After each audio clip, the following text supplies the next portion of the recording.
Bienvenue dans Plus Sain pour une écologie en action, le prototype de concertation entre parties prenantes d'horizons différents de Veolia pour accélérer la mise en œuvre de la transformation écologique. Alors on est de retour ici à la recyclerie à Paris. Qu'est-ce que Plus Sain nous réserve comme débat aujourd'hui? Le débat aujourd'hui porte sur le thème de l'innovation pour accélérer la transformation écologique et davantage coopérer avec un écosystème de parties prenantes élargi. On va aller voir ça de plus près. Pour inspirer les parties prenantes présentes, 3 spécialistes viennent d'abord apporter leur éclairage. L'économie de partage, on est déjà assez conscient de ça, on le pratique déjà depuis des années maintenant en France.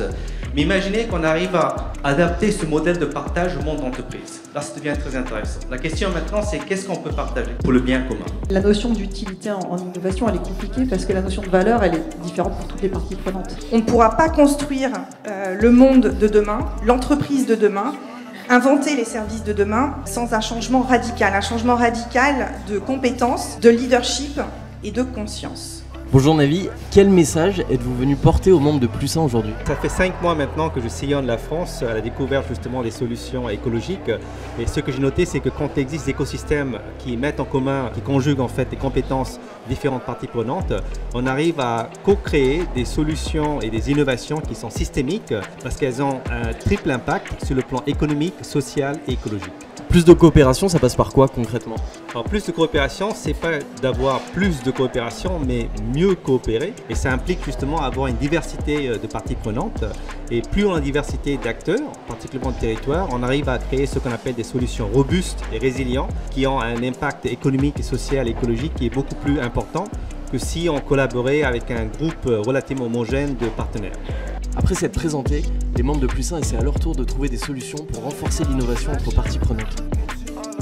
Alors est-ce que vous trouvez que c'est mieux et plus simple d'innover à plusieurs? Tout à fait. Il est super important en fait d'avoir, comme ici, en fait, des parties prenantes complètement différentes, aussi bien des clients que des actionnaires, etc., pour pouvoir penser out of the box et trouver des moyens d'innover qui soient plus collaboratifs et surtout qui répondent aux besoins de chacun. C'est très compliqué, je pense, d'innover tout seul dans son coin. Il y a besoin de partager des points de vue, il y a besoin d'embarquer des gens dans des projets d'innovation. C'est comme ça justement qu'on arrive à transformer des idées en véritables projets qui vont apporter de la valeur et des résultats à toute une société, à différentes parties prenantes. C'est vrai qu'il faut peut-être étendre les parties prenantes à toutes les parties prenantes invisibles et qui n'ont pas voix au chapitre. Et puis l'idée que je retiens particulièrement, c'est celle de la chaise des générations futures, que je trouve formidable parce qu'effectivement on ne peut pas penser à tout, surtout quand il y a des minorités qui ne sont pas représentées, on n'a pas forcément l'idée de penser à leur place. Donc physiquement la représenter, qui nous fait rappeler en permanence ce qu'ils peuvent dire. Une journée comme celle-ci, est-ce qu'elle vous aide à devenir un Plus Sain encore plus innovant?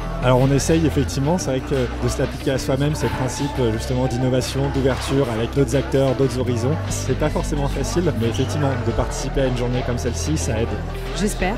J'espère. Et l'idée fondamentale que je reprends aujourd'hui et que je résume par 2 mots, c'est fédérer, avancer. C'est que sans fédérer en fait une communauté autour d'un enjeu commun, quelque chose qui vient des tripes en fait de chacun et du collectif, et bien finalement c'est comme ça qu'on avance.